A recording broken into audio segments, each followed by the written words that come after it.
mundo desde el aire.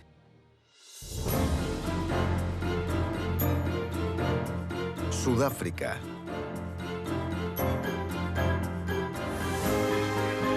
A continuación,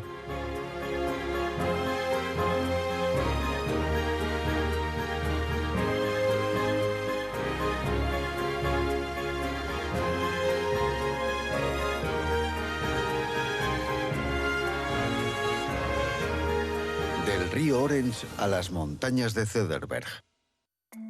Nuestro vuelo comienza en el hosco paisaje de la provincia del Cabo Norte de Sudáfrica, en el río Orange, donde los viñedos se alinean en sus orillas. El río discurre por uno de los paisajes más espectaculares de Sudáfrica, el Parque Nacional Augravis.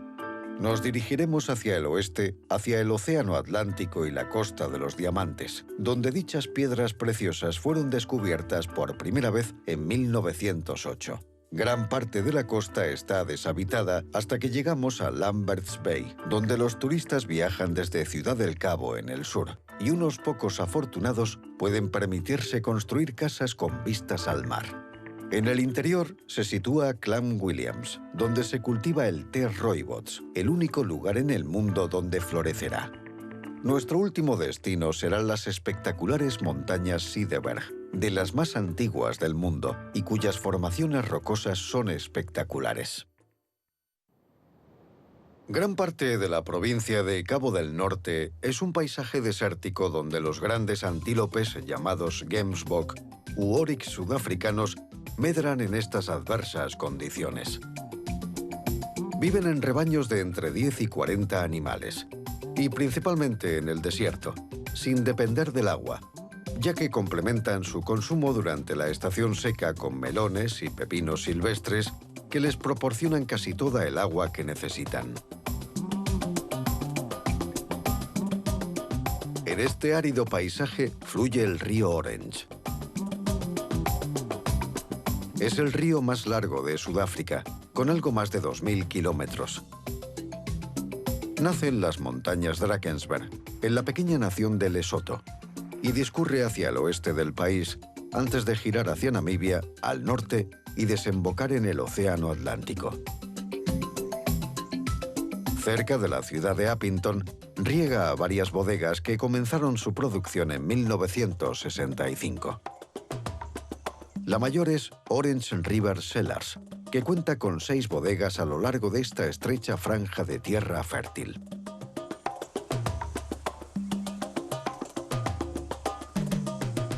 Desde 2010, los vinos de esta región han recibido varios premios en eventos internacionales por las variedades de uva cultivadas. Lejos del río, el paisaje vuelve a ser desértico, y no es de extrañar que esté poco poblado. Pero sí es un tanto extraño ver una pista de aterrizaje asombrosamente larga en el aeropuerto de Appington. De hecho, es la 6ª más larga del mundo, con algo menos de 5.000 metros. Fue construida en la década de 1970, y la razón de su extraordinaria longitud es permitir que los Boeing 747 de South African Airways pudieran repostar antes de continuar hacia Europa sin escalas. Algo necesario, ya que los países del norte le negaron los derechos de aterrizar hasta 1996. Hoy en día, Appington es un centro de carga internacional para vuelos no regulares que exportan uvas de la región directamente a Europa y otros países. Y también un buen lugar para reabastecernos de combustible antes de sobrevolar el desierto. El siguiente paraje está cerca de la frontera con Namibia y es uno de los más espectaculares de Sudáfrica, el Parque Nacional de Augravis.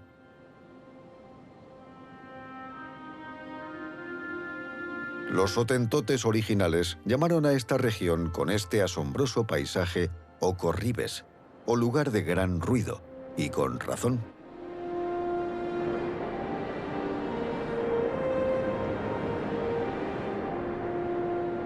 Estas son las cataratas Augravis, donde el río Orange cae por el desfiladero de granito más grande del mundo.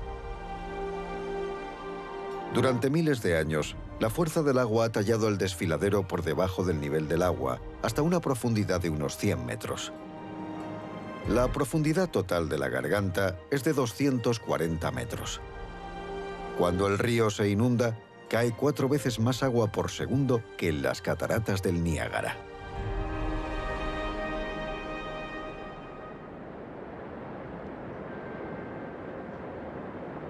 Tras las fuertes lluvias, más de 70.000 metros cúbicos de agua pasan por las cataratas cada segundo.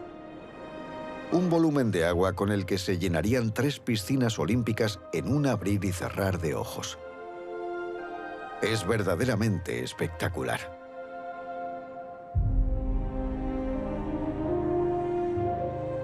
El nombre de Augravis se lo dio un sueco llamado Henrik Jakob Vickar, cuando pasó por aquí en 1799. Y fue ese nombre con el que se bautizó al nuevo Parque Nacional en 1966. El paisaje granítico adyacente parece de otro planeta, con grandes pliegues rocosos formados hace millones de años. Y a lo largo de 18 kilómetros a través del centro de este parque de 28.000 hectáreas, se extiende el río Orange, flanqueado por una garganta salpicada por prominentes afloramientos escarpados. Y en el árido paisaje, las gacelas, las jirafas y los leopardos vagan libremente. Aunque a mediodía estarán protegiéndose del intenso calor. La estación más calurosa es entre diciembre y febrero, con temperaturas que pueden alcanzar los 40 grados centígrados. Hay muchos senderos. Los más aventureros tardarán días en recorrer algunos de ellos. Su paisaje hace que sea uno de los parques más atractivos de explorar.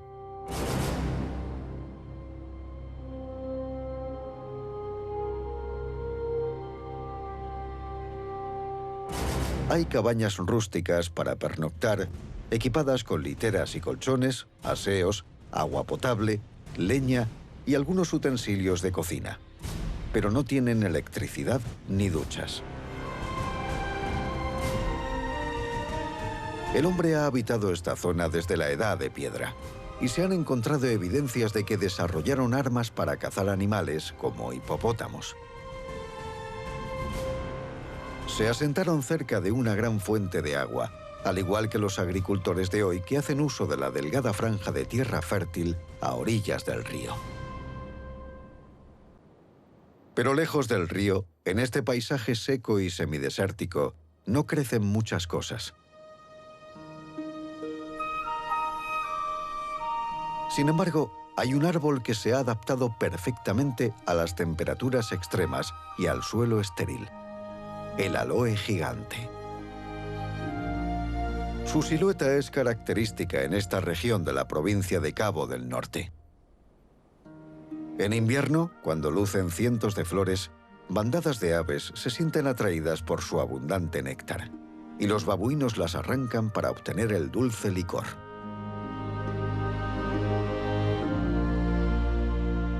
Crecen hasta 5 metros de altura. A este árbol le llaman carcaj, porque el pueblo san utiliza sus ramas suaves para hacer carcajes para las flechas.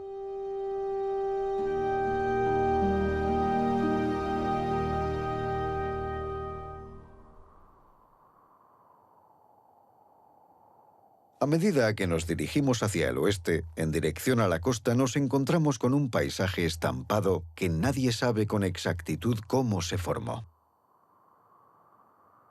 Estos montículos circulares son conocidos localmente como círculos de hadas, y literalmente hay miles de ellos. Se sitúan en una franja frente a la costa y se extienden a lo largo de 2.500 kilómetros desde Angola, en el norte, hasta aquí, en Sudáfrica. Aparecen en áreas remotas e inhóspitas y fueron mencionados por primera vez en la literatura científica en la década de 1920. El largo debate sobre el origen de estos círculos va desde lo mundano hasta lo sobrenatural. En 2008 se creía que las toxinas residuales de una planta muerta podrían haber causado los círculos, y años después se sugirió que podrían haberlas creado las termitas de la arena. El debate continúa, y este extraordinario y antiguo paisaje sigue siendo un misterio hasta el día de hoy. Nos dirigimos ahora al sur por la costa. Esta parte de la provincia de Cabo del Norte es la región más grande y menos habitada del país. También es una de las menos visitadas. Su infraestructura turística es limitada. La costa oeste es un entorno salvaje, desolado y ventoso, donde embate el océano Atlántico con aguas mucho más frías que las del océano Índico al otro lado del país. Pese a ser una costa visiblemente plana y aparentemente benigna, la cantidad de naufragios nos cuentan otra historia.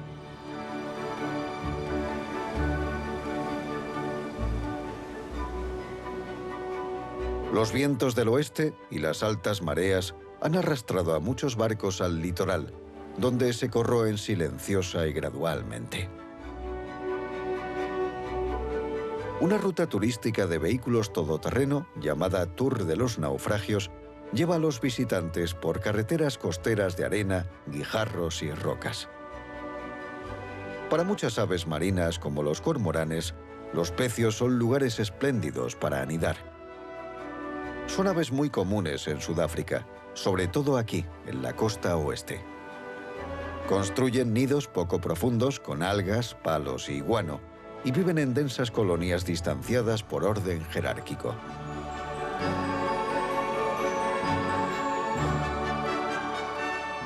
A lo largo de la costa hay varios faros.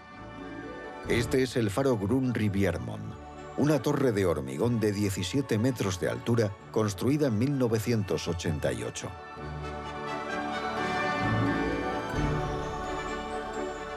Su poderoso haz es visible a 50 kilómetros de la costa. Forma parte de una cadena de faros automatizados que se extiende por la costa hasta Ciudad del Cabo.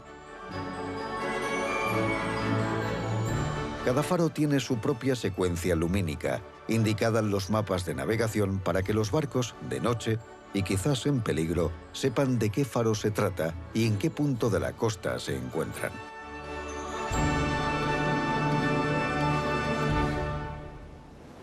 En 1908 se descubrieron los primeros diamantes en una playa de la costa occidental de África. Y casi de inmediato se cerraron al público unos 25.000 kilómetros de desierto y 1.000 kilómetros de costa para concesiones diamantíferas. Actualmente es conocida como la Costa de los Diamantes. Aunque la gran mayoría de los diamantes se extraen en el interior, originalmente quedaban depositados bajo el agua tras haber sido transportados al mar por los ríos en un momento en el que el nivel del océano era más alto. En Hondeklip Bay hay dos barcos de diamantes que antes eran pesqueros. Son literalmente aspiradoras marinas. Salen al mar durante unas 3 semanas y aspiran arena aluvial potencialmente rica. Las embarcaciones operan en áreas delimitadas, propiedad de las distintas empresas mineras. Cuando están llenos, vuelven al puerto, donde la arena se envía a la planta de procesamiento para su cribado y clasificación. Cerca de la costa hay grandes minas de diamantes. Los diamantes tienen su origen en partículas de carbono en el manto de la Tierra, las cuales están sujetas a tal presión y temperatura que se cristalizan, formando diamantes. Hace millones de años, la roca fundida, o magma, erupcionó a través de puntos débiles de la corteza terrestre. Y es en los conductos de magma enfriados, llamados kimberlita, por la mina de Kimberley en Sudáfrica, donde se encuentran los diamantes. Sin embargo, encontrar kimberlita no implica necesariamente hacer fortuna. Cada 100 toneladas de material extraído solo contienen unos 4 gramos de piedras preciosas. Los diamantes se miden en quilates, nombre que deriva de la algarroba, usada antes como medida de peso. Un pequeño anillo de diamante, por ejemplo, puede pesar menos de medio quilate. En Sudáfrica, el peso total de los diamantes extraídos en los últimos tiempos es de unos 15 millones de quilates al año. En el pasado, las compañías simplemente abandonaban los antiguos yacimientos, dejando cicatrices en el paisaje. Hoy son devueltos a la naturaleza gracias a la reforestación y al paisajismo. En toda la costa hay evidencias del pasado. Son las cuevas del río Spug, que formarán parte de un nuevo parque costero y disfrutarán de una mayor protección si cabe por su importancia arquitectónica. Tal vez su lejanía ha propiciado que sigan en gran medida inalteradas. Aquí se han encontrado restos de las primeras ovejas de Sudáfrica, cuyos huesos tienen unos 2000 años de antigüedad. Las cuevas están en una pista para vehículos todoterreno, pero las estrictas normas impiden acampar en ellas, hacer fuego o cualquier excavación, o incluso entrar en ellas con vehículos. En este clima cálido y seco, no es sorprendente encontrar cultivos de sal marina, en los que la sal es el residuo de la evaporación del agua y no se extrae de depósitos sedimentarios. Aquí producen la sal bombeando agua de mar en los salares. El agua, saturada de sal, llega a las salinas, donde se evapora por la acción del sol y el viento, y se cristaliza la sal. Luego la cosechan en otoño y la comercializan. Aunque muchos amantes de la comida y chefs dicen que el sabor y textura de la sal marina es mejor, los expertos afirman que aporta pocos beneficios o incluso ninguno frente a otras formas de sales de cloruro de sodio.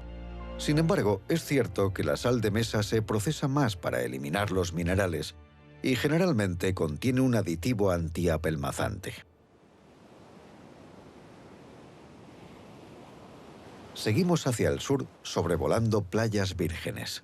Dejamos atrás la provincia de Cabo del Norte y entramos en la de Cabo Occidental.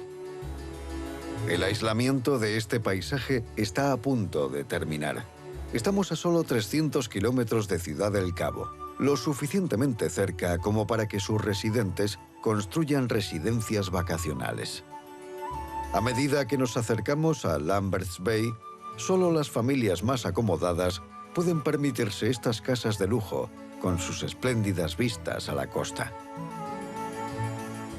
Lambert's Bay era un pequeño pueblo de pescadores, pero recientemente ha sido proclamado el diamante de la costa oeste, debido a sus playas de arena blanca, la vida silvestre y los mariscos, en particular las langostas. Aunque sigue siendo un pueblo de pescadores, se ha convertido en una importante atracción turística en la costa oeste debido a su clima moderado durante todo el año y a estar a solo 2 horas en coche de Ciudad del Cabo. En su puerto vemos más barcos mineros con sus mangueras aspiradoras. Y junto a ellos, la pequeña pero importante reserva natural de la Isla de los Pájaros, de 3 hectáreas de extensión.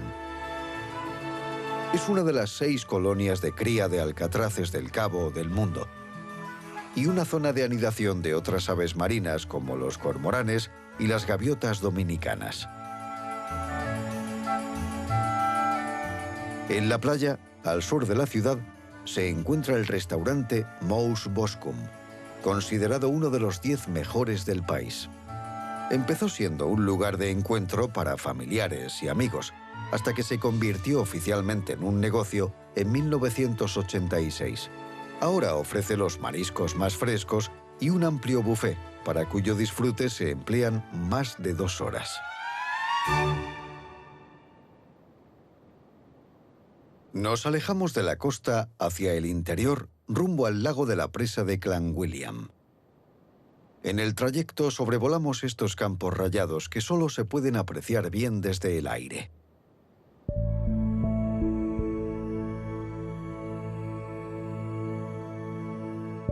Este es el embalse de Clanwilliam, que se ha convertido en un importante centro de actividades al aire libre de todo tipo. El propósito del embalse es proporcionar agua de riego río abajo. La primera presa se construyó en 1935 en el río Olifants y en 1964 se elevó su altura a 43 metros para satisfacer la creciente demanda de agua. Y desde 2015 se lleva a cabo un plan para aumentar de nuevo su altura. Sin embargo, desde que filmamos el embalse, las escasas precipitaciones han hecho que el agua sea un recurso muy escaso. Su nivel está por debajo del 6%. Incluso cuando lleguen las lluvias, el embalse tardará muchos años en alcanzar de nuevo su capacidad máxima.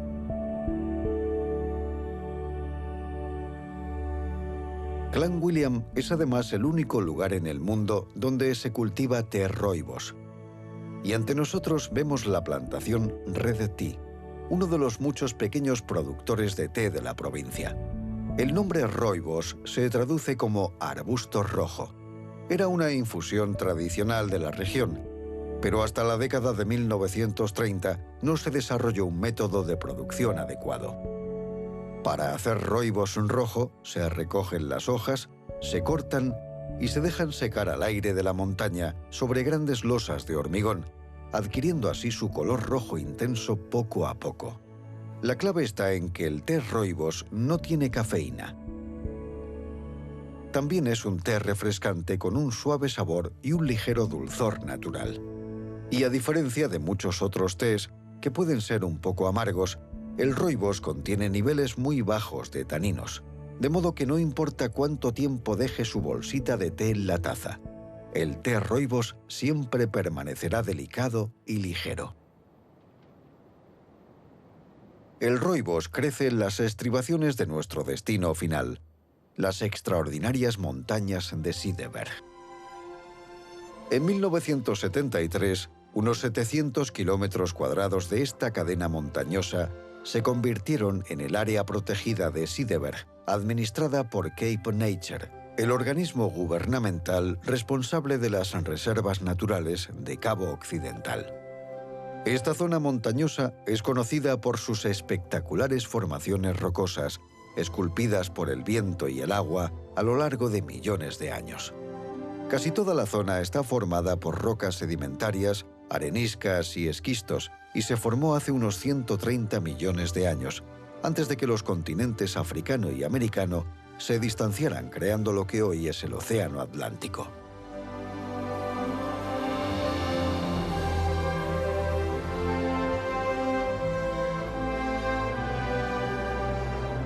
Durante todo este tiempo, el viento y el agua han esculpido mágicamente las montañas Cederberg. Los pináculos y fisuras parecen crear castillos de fantasía y las rocas rojizas parecen extrañas criaturas en movimiento.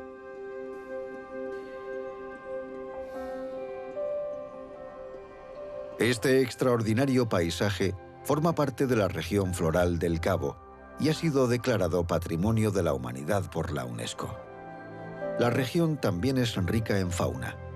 Los visitantes con agudeza visual podrán ver puercoespines y ñandúes, y los más pacientes a los esquivos leopardos y otros depredadores más pequeños. Uno de los puntos más altos de la cordillera es la montaña Tafelberg, o montaña de la Mesa, que no debe confundirse con la que domina Ciudad del Cabo al sur. Este es un lugar popular para hacer senderismo, y uno de los senderos favoritos asciende a la cima de Tafelberg, donde las vistas son impresionantes.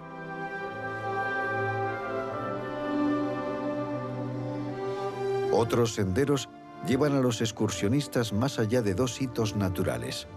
El primero es la Cruz de Malta, que destaca por sí misma en una llanura elevada. Ha sido creada por una piedra más blanda, erosionada a lo largo de miles de años, dejando esta piedra más dura en forma de cruz.